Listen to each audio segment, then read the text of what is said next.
Hello my dear students, कैसे हैं आप लोग। उम्मीद करता हूं सब मस्त होंगे, आपकी पढ़ाई मस्त चल रही होगी। जैसा कि बेटा आपको पता है, आपके हाई स्कूल के पेपर जो बोर्ड के पेपर होते हैं वो बहुत ही नजदीक आने वाले हैं और वही बच्चे पीसीएम पर ध्यान देते हैं लेकिन हिंदी पर ज्यादा जोर नहीं दे पाते। तो बच्चों आज हम आपकी हिंदी को पूरे में से पूरी कराने के लिए आ गए हैं।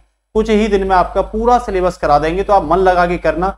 जब भी पेपर आएगा आपके नंबर आउट ऑफ 100 में से आउट ऑफ 100 होंगे, ये हमारी गारंटी है। ठीक है ना। बस जितना पढ़ा रहा हूं बेटा आसान भाषा में आप उतना ही पढ़ते चले जाना। ठीक है, आपके आनंद आ जाएंगे। ठीक है ना। तो शुरुआत करते हैं हम बच्चों गद्य साहित्य का विकास। गद्य साहित्य के विकास में हम आपको शुल्क युग के बारे में और साथ ही साथ शुल्कोत्तर युग, जो शुल्क के बाद आया है उसे हम शुल्कोत्तर युग कहते हैं, इनके बारे में चर्चा करेंगे। तो मेरे साथ आप लोग बने रहिएगा। कुछ महत्वपूर्ण क्वेश्चन जो आपको याद करने बहुविकल्पीय के रूप में आपसे पूछे जाते हैं, एक एक करके मैं हिंदी को पूरा आपके दिमाग में भर दूंगा। बस जितना पढ़ा रहा हूं ना आप उतना ही पढ़ लो। अगर क्लास अच्छी लगे ना तो अपने फ्रेंड पर और क्या कर देना बेटा, शेयर कर देना, क्योंकि हाई स्कूल वालों का भी अब आनंद आने वाला। अब बिल्कुल फ्री में क्लास कराई जाएंगी सभी। शुल्क युग के बारे में आपसे पूछे तो कह देना इसकी समय सीमा है 1920 से 1936 तक, या कहीं कहीं बच्चों दे रखी है 1919 से 1938। किसकी? शुल्क युग की। आप आराम से बता देना कि इसकी सीमा 1920 से 1936 है, कहीं कहीं 1919 से 38 दे रखी है, घबराने की जरूरत नहीं है। शुल्क युग के अन्य नाम आपसे पूछो तो देखो, छायावादी युग को भी शुल्क युग ही कहते हैं, प्रेमचंद युग को भी शुल्क युग ही कहते हैं और प्रसाद युग को भी बच्चों शुल्क युग कहते हैं। तो भर लो दिमाग में, प्रेमचंद युग आ जाए, प्रसाद युग आ जाए या बच्चों छायावादी युग आ जाए तो वो किस युग की बात कर रहा है? वो भैया शुल्क युग की बात कर रहा है। इसके मुख्य लेखक और रचनाएं जो आपके एग्जाम में बहुविकल्पी के रूप में देखने को मिलती है, हर बार देखने को मिलती है। ठीक है ना, ढेर सारी आती हैं तो तैयार कर लो। अगर वही मैं आचार्य रामचंद्र शुक्ल की बात करूं बच्चा, तो इनकी रचना देखो, रस मीमांसा ये इनकी आलोचना है, त्रिवेणी आलोचना है, चिंतामणि इनका निबंध संग्रह है, ध्यान रखना। ठीक है ना। विचार बीथी ये इनका निबंध संग्रह है। विचार कौन करेगा? रामचंद्र शुक्ल करेंगे। रस में कौन नहाएगा? रामचंद्र शुक्ल, ऐसे याद करोगे। तीन बेड़ी कौन? रामचंद्र की। चिंता कौन कर रहा है? रामचंद्र, ये ऐसे याद करोगे। हिंदी साहित्य का इतिहास, ये इतिहास ग्रंथ है बच्चों इनका, किसका? रामचंद्र शुक्ल का। वहीं सूरदास ये इनकी आलोचना है। सूरदास भी किसकी है? रामचंद्र शुक्ल की है। क्या है? ये इनकी आलोचना है। तो इस तरीके से धीरे धीरे आप तैयार करेंगे। अब राय कृष्णदास की रचनाओं के बारे में पूछूं तो राय दोगे तो आपको साधना पड़ेगा। ये ट्रिक बता रहा हूं बेटा, ऐसे याद कर लेना, राय साधना। तो साधना किसकी है? राय कृष्णदास की। छाया किसकी राय दे रहे हो कि भाई छाया में बैठ जाओ, ये इनका गद्य गीत है, किसका? राय कृष्णदास का। तो भैया राय देने पर साध लोगे और छाया में बैठ जाओगे। ये दोनों ही, छायापद और साधना किसकी है बच्चों? राय कृष्णदास की है। नंद दुलारे वाजपेयी की बात करूं तो नया साहित्य, नए प्रश्न कौन के? नंद दुलारे के। जो दुलारे होते हैं ना वो नए नए प्रश्न करते रहते हैं। राष्ट्र की कुछ समस्याएं, ये दुलारे है ना, ये बड़ा काम खराब करते हैं, इसीलिए राष्ट्र में कुछ ना कुछ समस्याएं आती हैं। ये इनकी आलोचना है। ठीक है ना, नंद दुलारे की। अब वहीं हरिकृष्ण प्रेमी की रचना पूछे तो प्रतिशोध किसका है भैया? हरिचंद्र प्रेमी का। रक्षाबंधन किसकी है? हरिकृष्ण प्रेमी की है। सेवा साधना ये भी हरिकृष्ण प्रेमी की है। आहुति भी इन्हीं की है बच्चों।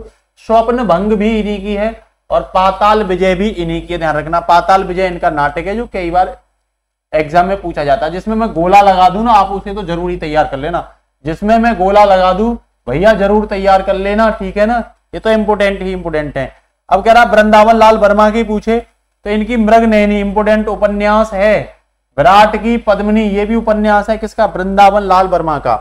वहीं महादेवी वर्मा के बारे में बात करें तो स्मृति की रेखाएं, अतीत के चल चरित्र इंपोर्टेंट है।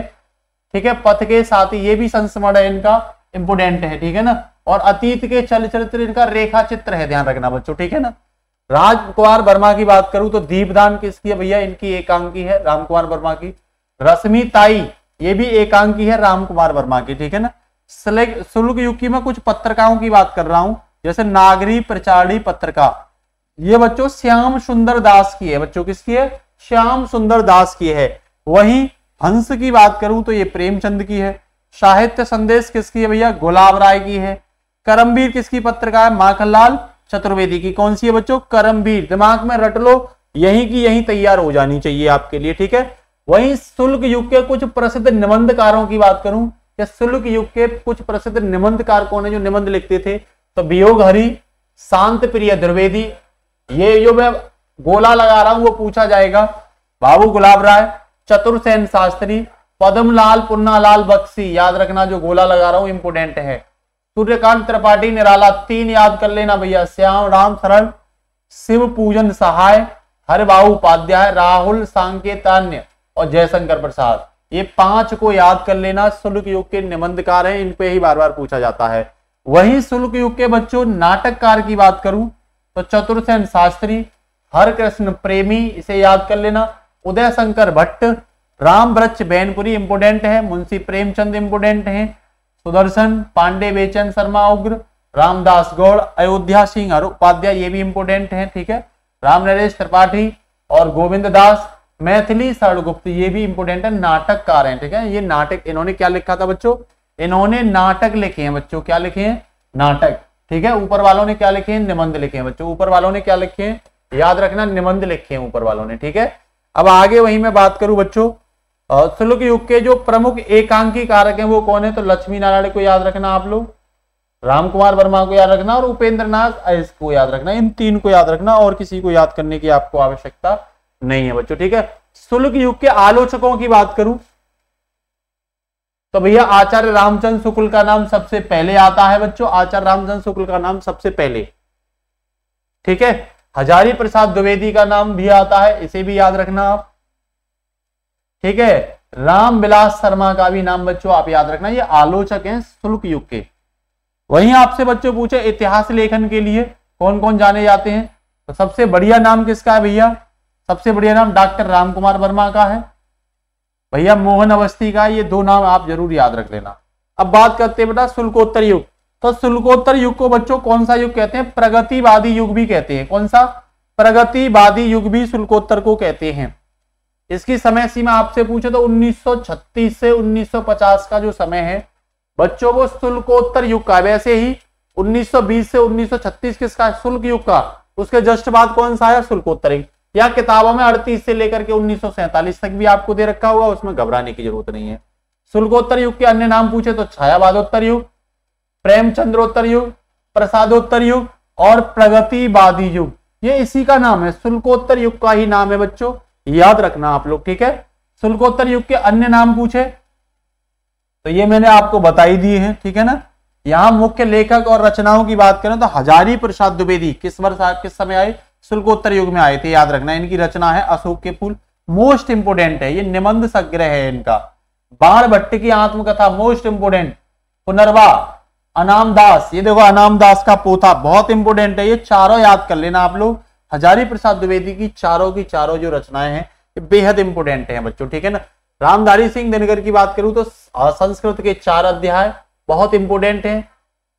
अर्धनारीश्वर निबंध बहुत इंपोर्टेंट है। भगवती चरण वर्मा की बात करूं तो चंद्रलेखा इंपोर्टेंट है। पतन, टेढ़े मेढ़े रास्ते, ये इनका उपन्यास है। रांगे राघव की बात करूं तो तूफानों के बीच, ये इनका रिपोर्टाज है। विजय मोहन शर्मा की बात करूं तो साहित्यावलोकन, ये इनका आलोचक, और भूतनाथ भी आलोचक है इनका। लक्ष्मी नारायण मिश्र की बात करूं तो सिंदूर की होली। रामवृक्ष बैनपुरी की बात करूं बच्चों तो गेहूं बनाम गुलाम, मोस्ट इंपोर्टेंट, गोला भी कर दिया है। ठीक है, पतितों के देश बहुत इंपोर्टेंट है, याद रखना, पतितों के देश। उपेंद्र नाथ अयस्क की बात करूं तो गिरती दीवारें, जय पराजय और तौलिए एकांकी इनकी पूछी जाती है। फणीश्वर नाथ रेणु की बात करूं तो मेला आंचल इनका उपन्यासकार है और बहुत ही इंपोर्टेंट है बच्चों। ठीक है ना, शुल्कोत्तर युग की प्रमुख पत्रिकाओं के बारे में बात करें तो विशाल भारत इनकी, ये किसकी है, तो ये पंडित श्रीराम शर्मा की है। आलोचना किसकी है, राम कुमार वर्मा की है। हरिजन सेवक, ये पूछी जाती है, वियोग हरि की है। सम्मेलन, ये भी वियोग हरि की है। छाया, ये पद्मलाल पुन्नालाल बख्शी की है।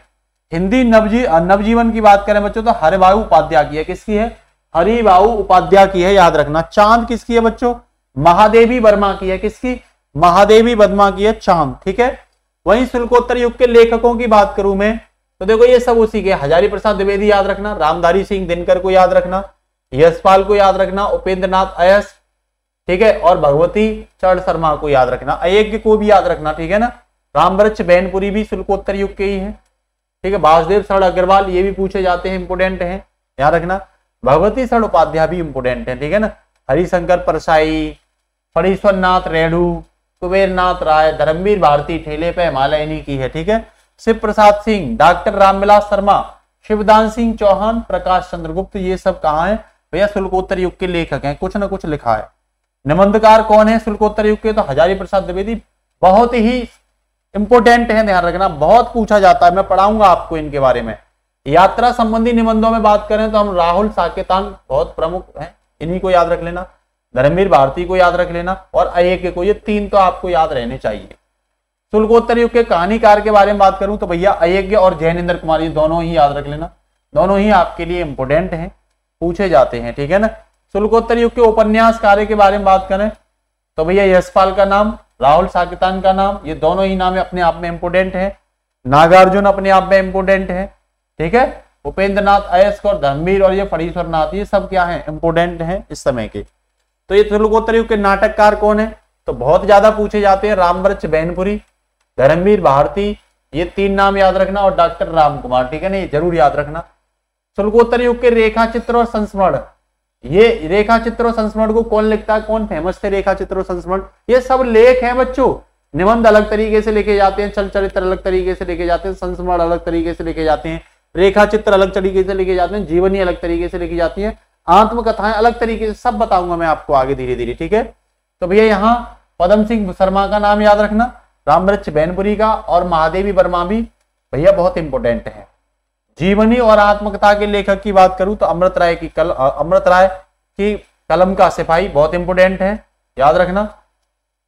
ये किस, और डॉक्टर रामविलास वर्मा की निराला की साहित्य साधना, ये इनकी उत्कृष्ट कृतियां हैं। आत्मकथाओं में बात करूं तो डॉक्टर राजेंद्र प्रसाद की आत्मकथा के बाद पांडे बेचन शर्मा उग्र की अपनी क्या है, अपनी खबर, ये इनकी इंपोर्टेंट है। क्या बोलूं क्या याद करूं भैया, बच्चन की है, ध्यान रखना। नीट का निर्माण आदि क्या है, इस शुल्कोत्तर युग की प्रसिद्ध क्या है, जीवनी है, ठीक है। वहीं हम बात करते हैं स्वातंत्र युग, स्वातंत्रोत्तर, स्वतंत्रता के बाद का युग, मतलब इसकी सीमा 1950 से आज तक है, इस युग को क्या कहते हैं बच्चों, स्वतंत्रोत्तर युग, मतलब स्वतंत्रता के बाद का युग। इसके मुख्य लेखक बात करें तो अय्यज्ञ ने इनके बाद तक लिखा है। शेखर एक जीवनी उपन्यासकार, बहुत इंपोर्टेंट है, ठीक है, याद रखना इसे। नदी के द्वीप बहुत इंपोर्टेंट उपन्यासकार है, ठीक है। और यही मैं त्यागपत्र उपन्यास बात करूं तो ये जैनेन्द्र कुमार का बहुत ही इंपोर्टेंट है बच्चों, याद रखना। अमृतलाल नागर बूंद और समुंदर, ये बहुत इंपोर्टेंट है, ठीक है ना। वापसी किसका है, ऊषा प्रबंधा का। हरिवंश राय की क्या बोलूं क्या याद करूं, ये इंपोर्टेंट है, ठीक है, याद रखना। विधानवास मिश्र की तुम चंदन हम पानी, ये भी इंपोर्टेंट है। विष्णु प्रभाकर की आवारा मसीहा इंपोर्टेंट है, याद रखना। धर्मवीर भारती की मैं अगर बात करूं तो अंधायोग, गुनाहों के देवता, सब इंपोर्टेंट हैं। कनुप्रिया इंपोर्टेंट है इनकी। जयप्रकाश भारती की बात करूं तो अनंत आकाश, ये आलोचक हैं। नागार्जुन की बात करूं स्वतंत्रता के बाद तो बाबा बटेश्वर नाथ इनका है, ठीक है भाई। और मनु भंडारी की यही सच है, उपन्यासकार है। कमलेश्वर कितने पाकिस्तान, ये इनका उपन्यासकार है।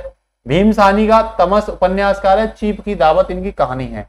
मोहन राकेश की बात करूं तो आधे अधूरे इंपोर्टेंट है। आषाढ़ का एक दिन, लहरों के राजहंस इंपोर्टेंट है, ध्यान रखना।